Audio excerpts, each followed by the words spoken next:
Es la que yo dicto primero, para la introducción, porque cuando hablamos de ciudades sostenibles o arquitectura sostenible, hay cosas conceptuales que ustedes ya deben manejar, ¿no? Por ejemplo, el tema del concepto de sostenibilidad, el tema económico, ambiental y social. Creo que son conceptos que están amarrados al tema ambiental, al tema de sostenibilidad, perdón. Pero detrás de eso, de definir ese equilibrio entre lo ambiental, lo social y lo ambiental, detrás de eso siempre hay, desde el punto de vista, problemas que hay que resolver para comenzar a entender qué es sostenibilidad, ¿no? Qué es sostenibilidad en el marco de la economía, de lo social y lo ambiental. Pero acá para mí surge también la primera pregunta, ¿qué es un problema? Pues todos podemos tener distintas acepciones de qué es un problema, pero es importante llegar a un consenso de qué es un problema para empezar a definirlo y de ahí comenzar a comprender qué es un problema en la ciudad y por qué la ciudad finalmente no es sostenible. Me voy a presentarme. Mi nombre es José Aranda, soy arquitecto. Soy Ricardo Palma. Hice una maestría en desarrollo urbano en la Universidad Católica de Chile. Tengo especialidades en gestión de riesgos de desastres, en urbanismo, ¿qué más? En economía ambiental de la Universidad Agraria. Mi carrera, los 10 o 15 últimos años he estado trabajando mucho en gestión pública, en el Ministerio de Vivienda, en el Ministerio del Ambiente, en el INDECI, y son estos tres sectores los que un poco han alimentado mi expertise en cuanto al tema de la sostenibilidad, ¿no? El tema ambiental, obviamente, el sector ambiente, el tema de gestión de riesgos de desastres en el INDECI y el tema de vivienda, obviamente, con todas las políticas de vivienda que se han generado. Han ayudado un poco, en mi caso, a perfilar qué es o qué nos lleva al tema de la sostenibilidad, ¿no? Además de los conceptos que ya conocemos.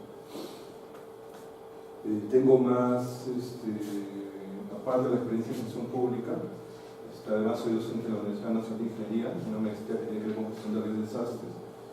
Participo no solamente en diplomados como estos, usualmente me invitan y tengo la suerte de participar en varias partes del país. Y últimamente, estamos en puertas de sacar un artículo a raíz de un trabajo que hice por la Universidad de Florida. Ojalá que sea pronto para podérselos enviar. Tiene que ver con análisis costo-beneficio en la reducción de riesgo de desastres, vinculado a la GRD, que es una sesión que al final la vamos a tocar. Yo quiero que vean el caso que yo he planteado y sepan en términos, ¿qué pasa? En términos generales de qué se trata ese análisis costo-beneficio. Tiene que haber muchas conclusiones económicas, no las vamos a ver acá, las vamos a ver en términos generales, pero es importante que los conceptos lo sepan. Bien, entonces me había quedado en esta idea de qué es un problema. Hay un PowerPoint que después lo vamos a pasar, ¿no? Entonces, ¿qué es un problema? Eso para ir conociendo un poquito, ¿tú qué defines como un problema? Lo primero que te ocurre, no hay que ser muy riguroso. Un obstáculo que me da un objetivo. Algo que te impide, un obstáculo. ¿Para ti? Una situación que tengo una solución. Una situación negativa que tienes que solucionar. ¿Y para ti, por favor? Un impedimento para mí es un objetivo. Un impedimento. Ya, tienes un objetivo y tienes un impedimento para llegar a ese objetivo. Sí, pero vamos por ahí. En términos generales es una condición negativa, ¿no? Y obviamente cuando uno se plantea un objetivo es porque se ha planteado la idea de salir de esa condición negativa, ¿no? Pero también parte de un contexto, o sea, porque, por ejemplo, si yo estoy en un lugar un país, por ejemplo, ¿no? Como Cuba, donde es normal fumar en espacios públicos y yo no estoy acostumbrado, primero que yo no fumo y segundo que en mi contexto fumar en espacios públicos está prohibido. Entonces, si yo voy a Cuba y todo el mundo está fumando, de repente para los cubanos no es un problema, pero para mí sí lo sería. Pero una cosa es el contexto, la realidad de ellos, otra cosa es mi realidad. Entonces el problema tiene que ver con la realidad de los contextos y tiene que ver con quiénes son más en ese contexto y quiénes son menos. Porque para mí, estando yo solo en Cuba, para mí es un problema, pero yo no soy parte de la realidad de Cuba. Para ellos, el que una persona esté diciendo no fume, sí sería un problema, porque para ellos es normal fumar en un espacio público. Entonces, un problema tiene que ver con contextos, primeramente. Entonces, para comenzar a entender un problema, tenemos que definir el contexto, en dónde estamos, cuál es la realidad. Pero solamente pasa que los problemas tienen, para tener como dos problemas. Uno, que a veces uno define un problema como una generalidad. Por ejemplo, cuando uno dice hay demasiada violencia en la ciudad, por ejemplo, ¿no? Lima, Tacna, Arequipa, cualquier ciudad. Pero la violencia es un término muy general. O sea, puede ser violencia de género, por ejemplo, últimamente está hablando mucho de violencia contra las mujeres. Puede ser violencia, bueno, delincuentes, por ejemplo, ¿no? Robos, asaltos a mano armada, que en todas partes. Puede ser violencia, no sé, pues, digamos, ocasional por los partidos de fútbol, ¿no? Las barras bravas, entonces se concentran. Entonces, hay distintos tipos de violencia. Entonces, si yo digo, como problema, digamos, en la ciudad de Tacna, que hay mucha violencia en Tacna, cualquiera de ustedes podría decir, claro, uno puede dar el enfoque de género, otro puede dar el enfoque deportivo, social, juvenil, y otro puede dar otro enfoque. Pero como todos tienen distintos enfoques, en verdad todos van a apuntar a quererlos resolver desde su punto de vista, pero finalmente no vamos a resolver el problema. Entonces lo ideal es que un problema tenga que ser definido de una manera más específica, no como una manera general, porque si es general, tiene muchas variables. Entonces va a haber variables de género, va a haber variables sociales, va a haber variables económicas, pero como hay una infinidad de variables, no nos vamos a finalmente concretar en un problema en particular, sino en una generalidad. Entonces, lo ideal es, cuando hablamos de problemas, es identificar y acotar el problema, no hablar de generalidades. Y lo segundo es que usualmente los problemas también se plantean como ambiguos, o sea, no logramos definir a quiénes afecta, por ejemplo, el problema, ¿no? Lo mismo, cuando yo digo violencia, puede ser que sea violencia contra las mujeres, puede ser que sea violencia contra los niños, puede ser que sea violencia contra los adultos mayores, puede ser N violencias, pero no estamos acotando a un grupo particular, o sea, no estamos caracterizando el problema, y por lo tanto, en verdad, el problema, siendo ambiguo, se vuelve también general. Entonces, la idea siempre es tratar de definir con alguna especificidad que nos permita focalizar el problema. ¿Y por qué hacemos eso? ¿Y por qué hacemos eso? Porque siempre en la educación pública tenemos por entendido que los recursos que tenemos siempre son escasos. O sea, yo no puedo solucionar, si tuviese un montón de plata, no puedo solucionar todo. O sea, siempre esos recursos van a ser limitados para solucionar algunas cosas en particular. Entonces, la idea de identificar problemas, si bien puede haber distintas metodologías, distintos enfoques para saber qué es un problema, en general es una construcción abstracta, una construcción social abstracta que uno hace para comenzar a delimitar, sabiendo que sus recursos son limitados. Como un padre o una madre de familia, ¿no? Digamos, un padre gana 5.000 soles mensuales, entonces su realidad se mueve en esos 5.000. Claro, si quiere que su hijo tenga una buena educación, puede decidir que esté en un colegio particular, ¿no? Y puede decidir que esté en una universidad particular, pero sabe que también eso tiene ciertos costos. Si le alcanza, podrá hacerlo; si no le alcanza, no podrá hacerlo. Entonces, para el tema de identificar problemas pasa exactamente lo mismo. O sea, hay un universo. Nosotros tenemos que acotar porque tenemos también recursos acotados para resolver algunas situaciones negativas, como ustedes han planteado, ¿no? Entonces la idea es que el problema no sea ambiguo y que tampoco sea muy general, ¿no? Para que haya una limitada cantidad de variables a las cuales vamos a plantearle soluciones. Entonces, cuando estamos hablando del problema, de la generalidad y la ambigüedad, hay algunas cosas que hay que definir. Una ya hemos conversado, tiene que ver con la realidad. ¿Sabe cuál es la realidad? Por eso muchos de ustedes, creo que muchos de ustedes son arquitectos, si no me equivoco. Entonces, cuando ustedes hacen análisis de una ciudad o de un asentamiento humano, ¿qué es lo primero que hacen? Hacen un diagnóstico. Y ese diagnóstico, su rigor está en que se centra en el lugar, y su entorno inmediato, no harían el diagnóstico a partir de lo que pasa en otro lugar para decir que exactamente lo que pasa en otro lugar pasa en este lugar. No lo podrían hacer porque son realidades muy distintas. Entonces, primero definir la realidad, o sea, análisis del contexto, ¿no? ¿Qué pasa ahí? Aunque no está bien, pero hay lugares en que, por ejemplo, la violencia entre géneros es más permisiva que en otros, pero la generalidad, en el contexto actual, señala que no deberíamos ser permisivos con eso, ¿no? Pues todo el mundo dice, cuando se le pegas a un niño, si le pegas a una mujer o una mujer le pega a un hombre, está mal, y la general dice eso, al margen del contexto, ¿no? Lo otro que tenemos que tener claro sobre el problema es que hay una serie de actores diferentes, y cada actor tiene su propia manera, su propio enfoque y su propio interés sobre el problema, ¿no? Por ejemplo, un ejemplo bien sencillo, la madre que pone a su hijo en un colegio, entonces de pronto el hijo entrega la libreta y tiene malas calificaciones. La madre puede pensar dos cosas, una que el profesor es malo o que su hijo no es lo suficientemente inteligente, no presta demasiada atención para aprender. Entonces, la primera acción le permite inferir que el profesor no es bueno, entonces por lo tanto podría sacarlo. Ella podría sugerir hablar con el director y que saquen al profesor. La segunda opción, que si su hijo no presta atención, ella puede inferir también que es porque hay problemas en la casa y por lo tanto tiene que conversar con el hijo o solucionar los problemas en la casa para que eso no afecte a su aprendizaje. Pero el profesor también puede tener otra lectura del problema. O sea, puede decir que el niño sí viene mal preparado desde la casa, o que la madre no lo alimenta y por lo tanto él está fuera del problema, está fuera de la solución.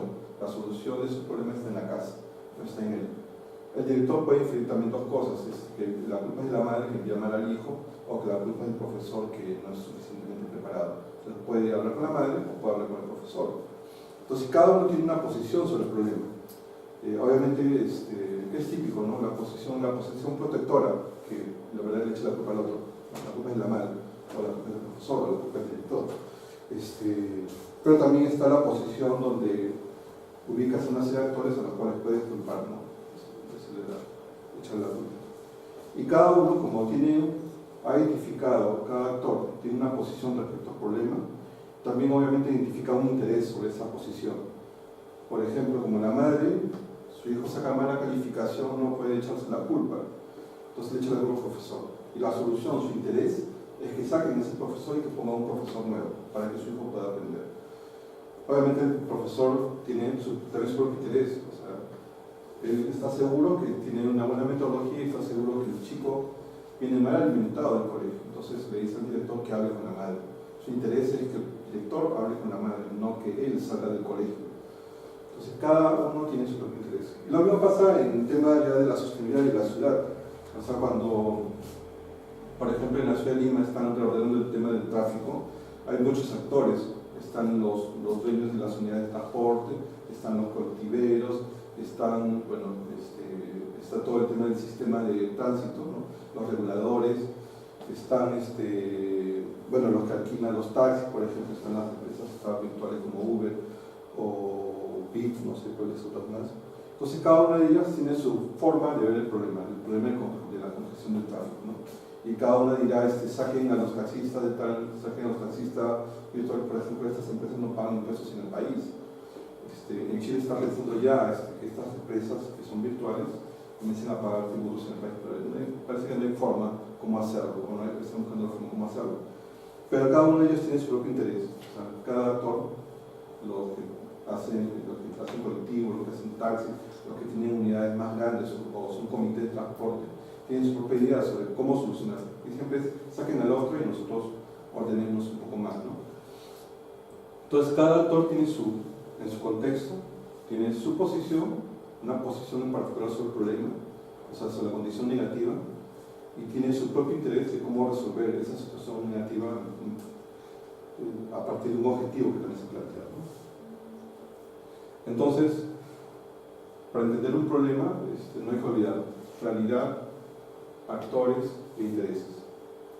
Esas cosas dentro de un contexto determinado en un contexto negativo, ¿no? Determinado. Entonces, dentro de esta aproximación de qué es problema, uno podría decir que uno tiene, como bien decía la compañera, uno tiene un objetivo, ¿no? Por ejemplo, luego se plantea como idea que cuando tenga 40 años debo estar ganando 10.000 soles porque para esa fecha ya hago 3.000 departamentos, mi casa, por ejemplo, ¿no? Entonces es una situación que uno se plantea como objetivo e ideal. Pero están pasando una serie de hechos que no se están permitiendo acercarte a esos objetivos, no te envían a otro lado. No has mejorado tus capacitaciones, no has fortalecido tus capacidades y por lo tanto está muy lejos de recibir incrementos que te permitan llegar a los 5.000, 6.000 o 10.000 soles y consecuentemente es bien difícil que llegues a comprar tu departamento. Entonces hay una desviación respecto a un objetivo, respecto al objetivo que te habías planteado y hay una serie de hechos que están alejando de ese objetivo. Entonces hay una condición negativa que no te permite acercar a eso. Pero también tú tienes la voluntad de que para llegar a ese objetivo obviamente tienes que corregir todos los hechos que están pasando, o sea, tienes que fortalecer tus capacidades, aprender un poco más, mejorar tus calificaciones, ser más emprendedor para poderte acercar a esta ruta. Entonces esta condición que te aleja de tu objetivo es un problema y el hecho o la voluntad que tú tengas de corregirlo ayuda obviamente a solucionarlo. Entonces la idea que para tener un problema la idea es que cuando definimos un problema debemos tener claro que siendo una condición negativa hay la voluntad de solucionarlo. Puede ser que, por ejemplo, cuando se está viendo este tema de los drogadictos, siempre uno está buscando, bueno, estas personas van a un centro de salud, se les da cierta terapia y puede ser que el drogadicto finalmente no acepte, porque bueno, es parte de su naturaleza siempre tener cierta dosis de marihuana, fumar marihuana o cocaína, no sé. Entonces, si no acepta él en su contexto determinado, es porque él no lo ve como un problema. Entonces, es importante que además de los actores, de la realidad del actor, de su interés y de su posición, el actor en esa condición negativa tiene que tener la voluntad de salir de esa condición negativa. Porque si no tiene esa voluntad, entonces en verdad le está negando el problema. No sé si les ha pasado a ustedes, bueno, a mí me ha pasado mucho con mi papá, porque mi papá siempre ha fumado toda su vida y en verdad yo le agarré fobia a eso, no me gusta, pero todos siempre le decían, no deja de fumar, y él decía, pero no me hace daño. Claro, para él en su contexto, en su conocimiento, eso no es un problema. O sea, él no tiene la voluntad, bueno, ya con el tiempo sí, ahora sí, ya está muy mayor y tiene que cambiar. Pero entre los 50 años, por ejemplo, no por mucho que le decía eso, pero no me hace daño, o sea, en su entender, eso no era un problema. O sea, al contrario, nosotros tenemos el problema para él, porque nosotros le decimos que deja de fumar, pero finalmente no lo deja. Entonces, no solo está la realidad, no solo está el actor y su posición o interés, sino está también que esa condición negativa para el actor tiene que ser revertida. O sea, tiene que tener voluntad de cambio, porque si no la tiene, entonces en verdad para él no es un problema. Y lo otro finalmente es que esa condición negativa, puede ser que sea negativa en general para nosotros, ¿no? Por ejemplo, nosotros caminamos por la calle y vemos una persona, una vez pasó, salía del hotel, llegué a la esquina y había un señor tirado con una radio. Claro, uno ve, el señor está todo sucio y te da cierto temor, pena, lástima, una serie de cosas, ¿no? Porque puede ser un delincuente, puede ser una persona muy pobre y no tiene dónde dormir, pero te genera cierta entre rechazo y una serie de reacciones. Pero solamente en el coeficiente, en el pensar de esa persona, ¿no? Porque de repente tiene muy pocos recursos, es el lugar donde puede de repente estar tranquilo sin que nadie lo moleste. Pero pasa que desde mi punto de vista, y lo digo sinceramente, desde mi punto de vista hay una condición negativa, y segundo, que esta condición negativa afecta los valores de las personas. Porque yo podría decir, este señor es pobre. Y claro, ser pobre de repente no tenga ninguna condición, ninguna connotación para nadie. Pero cuando uno dice hay pobres y hay ricos, y los pobres están a un lado y los ricos tienen cierta calidad y cantidad de servicios, se afecta, ¿no? Porque, por ejemplo, claro, si uno va a un centro comercial, y va bien vestido, es bien aceptado, ¿no? O sea, puedes entrar a una tienda, te atiende muy bien, no se acerca a tu mesa y te ofrece servicio. Pero si tú entras mal vestido a un restaurante, a un centro comercial, todas las cámaras de seguridad van a estar pensando en ti, o están poniendo los reflectores en ti para ver qué acción vas a tomar, si vas a romper algo, o si vas a robar, o si vas a hacer alguna cosa negativa. Entonces, no solo es realidad, actor, posición, interés, condición negativa y interés en cambiar esa condición negativa, sino también es, además de eso, que afecta, pasa por favor, sí, que afecta los valores de las personas. Porque, insisto, esta persona que yo veo mal vestida, que está tirada en el piso, puede levantarse, sí, yo no sé si es pobre o es un delincuente, no lo sé, pero cuando entra a un centro comercial, por la misma condición que tiene y cómo está presentado, uno le da una carga negativa a eso y afecta sus valores. Ahora la pregunta es si este señor quiere cambiar esa situación negativa, porque puede ser que no la quiera y para él no es un problema. Pero puede siendo minoría, dentro de un contexto determinado, porque todos nosotros obviamente estamos pensando que todas las personas deben tener una mejor calidad de vida, como somos mayoría, para nosotros sí es un problema el Señor. Entonces hay una serie de ejemplos, bueno, lamentablemente no podemos proyectarlos acá en la pantalla, pero hay una serie de ejemplos que tienen que ver con problemas, ¿no? Por ejemplo, aquellos problemas que afectan a un colectivo, ¿no? Porque estamos hablando de una realidad, de una realidad de un colectivo. ¿Cuál podría ser un ejemplo de un problema que afecta a un colectivo? Por ejemplo, no sé, tú puedes decir uno. ¿Qué crees que nos afecta negativamente a varias personas? Cualquier cosa. El estado de la calle, las basuras, que ves. La recoge basura, claro, sí. Nos afecta, o sea, que no pase el camión de basura a cierta hora, o que simplemente no pase, obviamente la basura se acumula y eso afecta a todos los de la cuadra, o afecta a la estética de la ciudad o del barrio, ¿no? Es decir, eso afecta colectivamente. También hay problemas obviamente que tienen que ver con necesidades no satisfechas, ¿no? Las NBI, las necesidades básicas. ¿Cuáles son? ¿Alguien sabe? ¿Qué es una necesidad básica no satisfecha? ¿Tú puedes decir algo? Por ejemplo, la adopción de agua. Claro, para no tener agua, ¿no?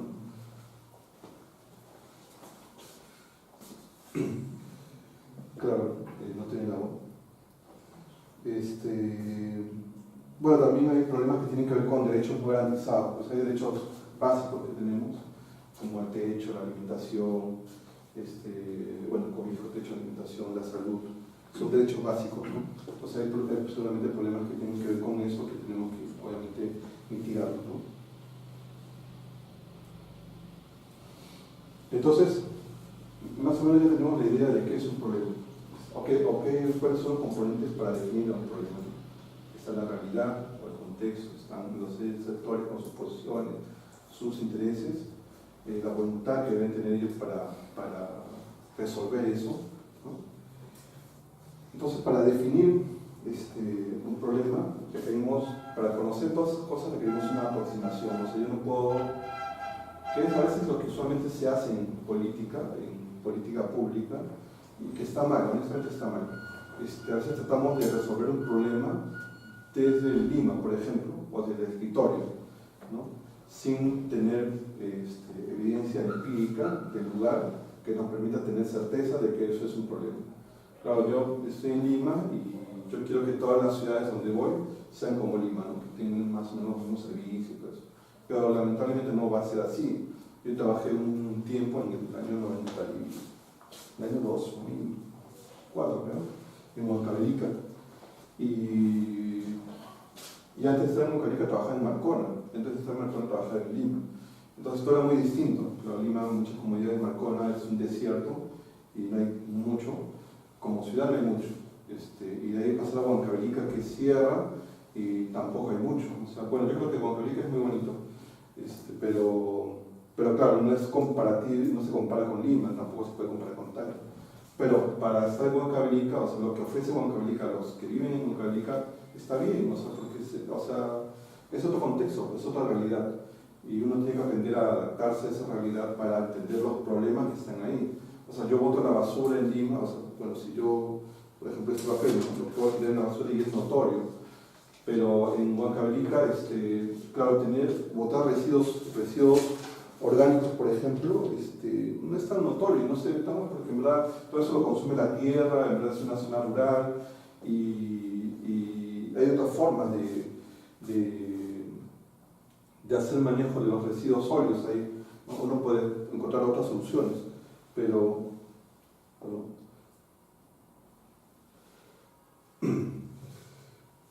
eso yo solo lo voy a saber si es que estoy en Huancavelica.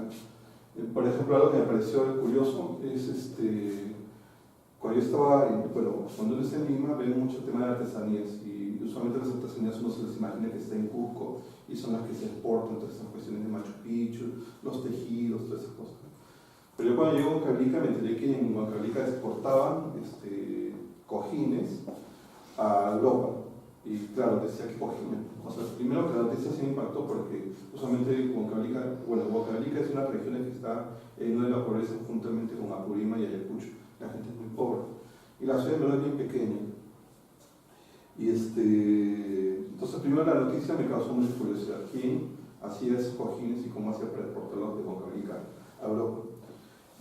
Buscando, llegamos a la tienda. Bueno, en verdad la casa era una casa que se dedicaba a hacer tejidos a mano, eran cojines bordados a mano. O sea, en verdad, cada cojín era único, ¿no? O sea, no había dos cojines iguales.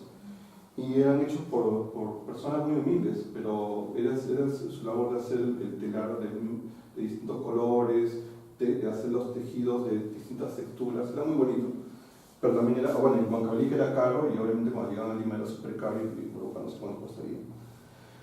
Entonces esas cosas uno no puede saber desde Lima. O sea, si yo no viajo a Huancavelica, o sea, no tengo cierta experiencia de vivir ahí, nunca me hubiese enterado de eso. O sea, para mí siempre Huancavelica iba a ser un lugar inhóspito, pobre y no con cierta cultura, ¿no? Por ejemplo, ahí comí, la única vez que comí alpaca. ¿Alguno de ustedes ha comido alpaca? Es rico, ¿no? A mí me gustó, o sea, no, claro que me dio miedo porque había, lo hicieron como lo hemos saltado y bueno, la carne de alpaca uno se imagina que es dura, no sé, pero era igual, exactamente igual. Y nunca lo iba a saber si es que no estaba ahí. Entonces, cuando se establece política pública, desde Lima, bueno, eso lo digo a veces con cierta vergüenza, ¿no? Porque si es así, por ejemplo, ahora nosotros estamos trabajando en un proyecto de eficiencia energética y estamos planteando que se realicen talleres de fortalecimiento de capacidades en todas las regiones. Pero ayer discutiendo con el grupo, la pregunta era, todas las regiones, o sea, plantearnos una solución de fortalecer capacidades para las ciudades más importantes de cada región. Y ayer la discusión fue, ¿todas las regiones requieren un programa de eficiencia energética? ¿Sí o no? Entonces, claro, nosotros decíamos sí, pero después, cuando comenzamos a hacer todo el tema costeo, nos dimos cuenta que no. ¿Por qué? Primero porque eficiencia energética, bueno, tiene varios temas que conversar ahí, pero ¿cuáles son las 5 ciudades más importantes? ¿Todas las regiones tienen ciudades importantes? No. ¿Dónde se ha dado el mayor boom inmobiliario en los últimos años? Bueno, son, ¿verdad?, contadas ciudades. Lima es una de ellas, después será Arequipa, después será Piura, después será Lambayeque, de repente Tacna también. Pero yo creo que Tacna un poco por lo que he visto. Pero básicamente son 5 ciudades más o menos costeras y no hay más. Entonces, ¿por qué hacer talleres en todas las regiones del país?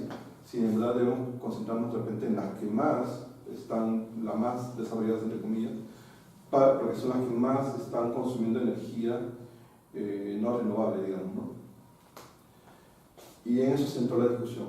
Claro, uno desde Lima puede decir si hagamos talleres en todo el Perú, pero la realidad dice que, ¿verdad?, solo son pocas las ciudades importantes en el Perú y de repente debemos centrarnos solo en esas pocas.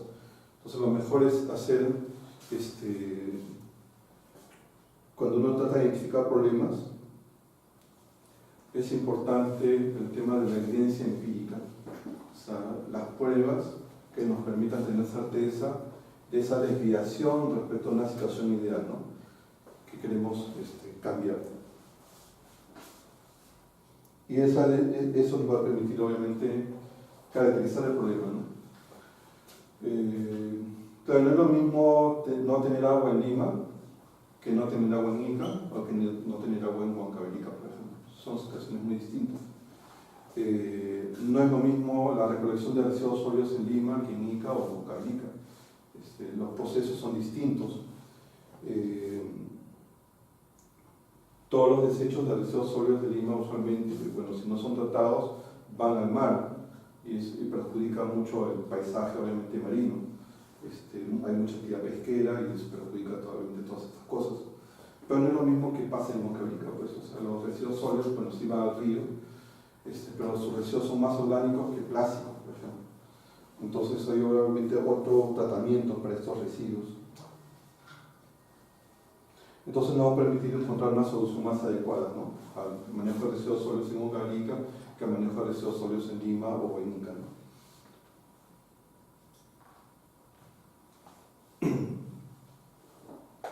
Entonces, pasan algunas cosas también cuando uno trata de definir problemas.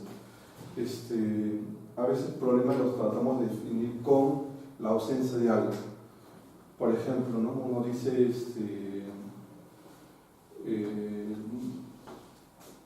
que el bajo rendimiento escolar de un niño puede deberse a que falten escuelas adecuadas, por ejemplo, ¿no? Eso es una media verdad, porque puede haber un buen recinto para recibir clases, ¿no?, con todos estos equipos y cosas, pero puede ser que ustedes vengan muy desmotivados para prestar atención y recibir la clase. Entonces no es culpa del aula, sino es culpa de ustedes. También puede pasar exactamente al revés, ¿no?, que ustedes vienen muy motivados y tienen un aula que es un desastre y tienen un buen aprendizaje. Entonces el problema, en verdad, tiene varios componentes. Puede tener un componente que viene desde el usuario, por ejemplo, la percepción, la motivación que pueden tener ustedes para aprender, pero también tiene un componente físico, que puede ser las condiciones de los ambientes para recibir esa clase. Pero a veces uno define el problema a partir de la ausencia de, no hay aulas adecuadas, es un problema. Y no es así. O no hay suficientes postas pénicas y por lo tanto hace que los niños se enfermen de enfermedades diarreicas agudas. Y no es así, es parte de la verdad. O sea, se requiere un ambiente físico adecuado, pero también se requiere personal adecuado, se requieren metodologías adecuadas o insumos adecuados para mitigar enfermedades diarreicas agudas o mejorar los índices de analfabetismo, por ejemplo, en los niños, ¿no? Entonces, no necesariamente es la ausencia de un espacio físico. O sea, ojalá los problemas de educación se pudiesen solucionar con más escuelas. Sería muy sencillo, ¿no? El Ministerio de Educación invierte en 20 escuelas y ya se acaba el analfabetismo tal. Invierte en 100 escuelas en Huancavelica y se acaba el analfabetismo, es así, ¿no? Entonces requiere no solo escuelas, sino profesores, metodologías adecuadas, niños que estén motivados. Entonces hay de varios lados las soluciones para este problema. No solo es la ausencia de...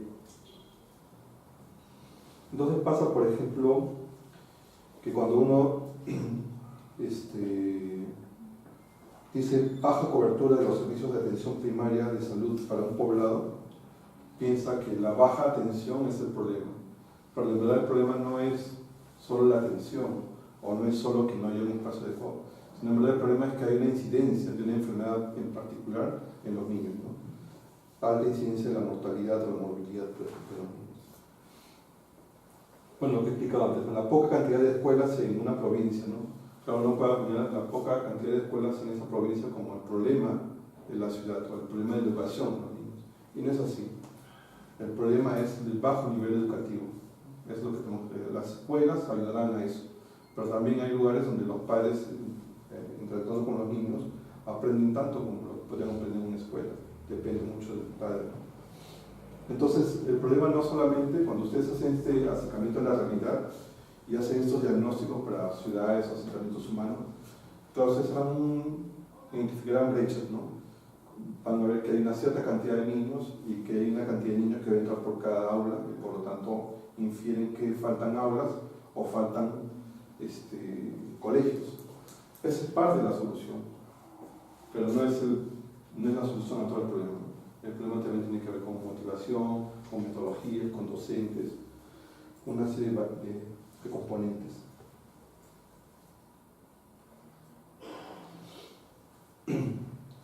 Entonces, como lo dije antes, todas esas cosas que yo estoy explicando sobre qué es un problema, no necesariamente es la receta. Pero como insisto, ustedes van a leer o van a revisar, les vamos a alcanzar la bibliografía del curso. Ustedes van a revisar varios documentos y se dan cuenta que cada uno puede tener un enfoque distinto de lo que es un problema. En términos generales, yo he tratado de ver varios aspectos, ¿no? Desde la realidad o desde el contexto hasta llegar a los intereses de las personas, cómo hay que revertirlos. Pero en términos generales, lo que yo quisiera que entiendan, o con lo que quisiera que se queden, es que finalmente cualquier metodología para identificar un problema básicamente es una construcción que en este caso un investigador, un metodólogo elabora para acotar una situación en particular. ¿Y por qué la acota?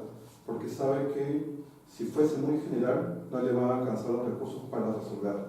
Entonces la idea es que lo acoto lo más pequeño que pueda, lo más específico que pueda, para que los recursos que tenga yo pueda solucionar ese pequeño espacio negativo o esa pequeña situación negativa. Por así digo, la paz mundial, por ejemplo, es un problema siempre, ¿no? Hay guerras en todos lados, pero ¿cómo lo resuelvo? O sea, si digo esa afirmación, me lo puedo resolver con políticas referidas a la alimentación, políticas referidas a, no sé, pues a mejor empleo, mejores ingresos, menos contaminación, o sea, puede haber una serie de variables, ¿no? Hay, bueno, siempre hablan de la guerra del petróleo, ¿no? En los países árabes, o los intereses que tiene Estados Unidos con Rusia, o China sobre los países árabes, pero en el tiempo dicen que el problema va a ser la escasez de agua, entonces ya hay peleas por el agua, guerras por el agua. Y seguramente habrán, finalmente, cuando descubran otro recurso natural que se vaya depredando y se vaya agotando, generará también otra guerra. Entonces, a lo que quería llegar era que finalmente estas metodologías de identificar problemas lo que tratan es de simplificar una idea negativa para que con los recursos limitados que tengamos podamos resolverlo. Entonces no se trata de plantear cosas generales porque así no va a requerir un montón de recursos. Y la idea es acotarla, clasificarla, caracterizarla, para que los pocos recursos que tenemos podamos resolverlo. Entonces cuando hablamos de arquitectura o de desarrollo sostenible, claro, el enfoque ahí está en 3 puntos, ¿no? En el tema ambiental, en el tema económico, en el tema social. Pero aún esos son bastante grandes, porque el tema económico pasa por, en términos generales, como 2 grandes enfoques, ¿no?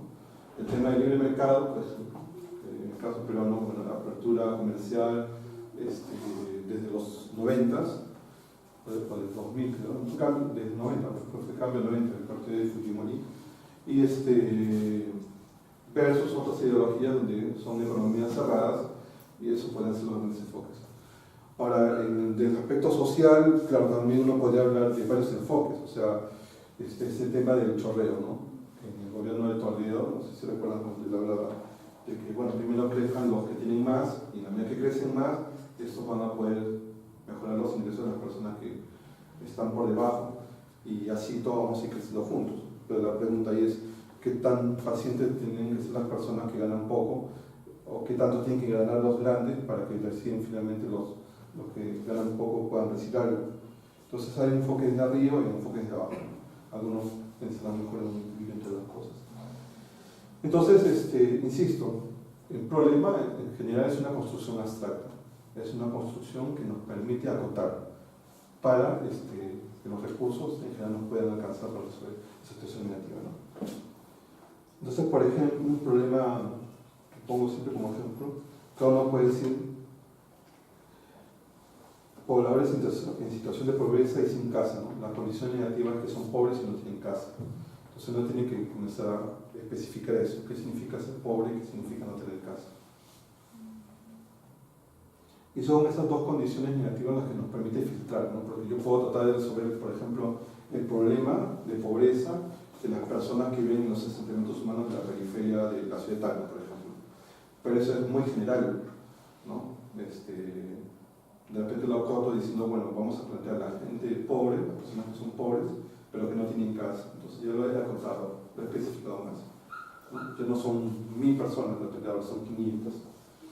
Entonces esa es es algo que tenemos que aprender bastante, porque en verdad cuando no sé cuántos de ustedes van a meterse en el sector público a trabajar, o cuando van a hacer gestión pública, van a trabajar en una empresa privada, pero es importante acotarlo, porque sobre esa acotación va a depender la solución.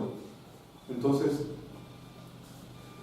uno tiene que, si tiene una masa de personas sobre las cuales va a intentar resolver un problema, tiene que ver cómo lo achica. Entonces, bueno, yo lamentablemente no estoy en pantalla, pero por ejemplo, yo planteaba un caso, ¿no?, sobre los microempresarios, por ejemplo. Uno dice microempresarios en general. Microempresarios, por ejemplo, de la ciudad de Tacna. Quiero desarrollar capacidades en los microempresarios de la ciudad de Tacna, mejorar sus capacidades para, no sé, pues el negocio el cultivo del agua. Pero la pregunta es, mis recursos me van a permitir resolver el problema de todos los microempresarios que se dedican al cultivo de agua, sí o no? Y lo más probable es que no.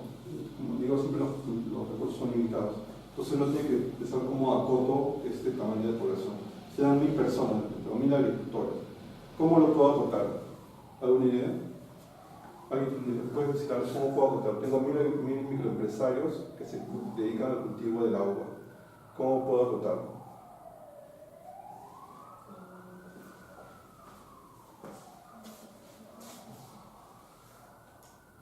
De repente haciendo un registro de cuántos personas que cultivan el agua son más antiguos que otros, o sea, que tienen más tiempo haciendo esa actividad. Es un buen, claro. O sea, puedo decir, ya son 1000 los que cultivan en la uva, en Tacna, pero me voy a centralizar mi apoyo o la solución en los agricultores, digamos, que tienen 50 años para arriba, por ejemplo, ¿no? O las familias que son agricultores cuyos padres son mayores de 50 años. No me voy a fijar en los microempresarios o los agricultores microempresarios que son jóvenes, por ejemplo, ¿no? Porque como son jóvenes son más fuertes. Entonces me voy a dedicar solo a los que tienen de 50 años para arriba. Esa es una buena solución. Por ejemplo, bueno, en el caso que vamos a ver sobre la reducción del análisis costo-beneficio, el trabajo que yo hice se ve el caso de San José de los Molinos en Ica. El 60% de la población se dedica a la agricultura, pero es una agricultura de subsistencia. Y como eventualmente hay crecida de río y hay huaicos, impacta obviamente sobre las parcelas de cultivo. Y haciendo, poniendo la lupa sobre esa población, la mayoría de la población es mayor. Entonces, claro, estas personas mayores en verdad cultivan para ellos mismos, porque sus hijos en verdad han migrado a Lima, han migrado a otras ciudades. Entonces, claro, yo podría centrar, si quiero hacer un programa para apoyo a los microempresarios que se dedican al cultivo del agua, podría centrar mi foco de atención en los que son mayores de edad. Es una buena salida, ¿sí? No me voy a fijar en los jóvenes porque son más fuertes. Ahora, ese es un buen punto. Ya son 1000, ahora me estoy centrando en los que tienen más de 50 años. ¿Y qué otro foco de atención podría, un filtro adicional podría tener para ajustar más? ¿Se te ocurre una idea? ¿Los que aún tienen carga familiar? Sin carga familiar, está bien, sí, pues. Personas mayores que son microempresarios que cultivan uvas cuya carga familiar, o que no tienen carga familiar, por ejemplo, ¿no? O también puede ser al revés, que tienen mucha carga familiar, ¿no? Eso podría ser una buena salida. Sí. Y también, si quiero, puedo seguir acotando, ¿no? Por ejemplo, que tengan solo 1 hectárea de cultivo, por ejemplo, ¿no? No tienen mucha tierra, tienen poca tierra. O que tienen 10 hectáreas, o sea, puedo poner, o que tengan una cuenta de ahorros, porque ahí las voy a abonar. Por ejemplo, hay muchos agricultores que no ahorran, sino tienen su plata en su propia casa. Entonces puedo agregar una serie de filtros hasta finalmente tener una población tamaño pequeño que yo sí pueda, con los recursos que tengo, atender, ¿no? Y les resuelvo el problema a esas personas. De tal manera que después, bueno, en la medida que solucione ese problema, puedo abocarme a otros problemas. Entonces, esos son buenos filtros los que ustedes han puesto. O sea, cómo acotar. O sea, quiero que aprendan eso, o sea, que entiendan eso, porque cuando ustedes vean ese tema de ciudades sostenibles, o cuando tengan que hacer un análisis de una ciudad sostenible humano, van a identificar una serie de problemas, como pobreza, pero no pueden resolver la pobreza de todo el lugar. Pueden sí resolver la pobreza de los adultos mayores, que tienen más carga familiar, entonces se enfocan en ese grupo.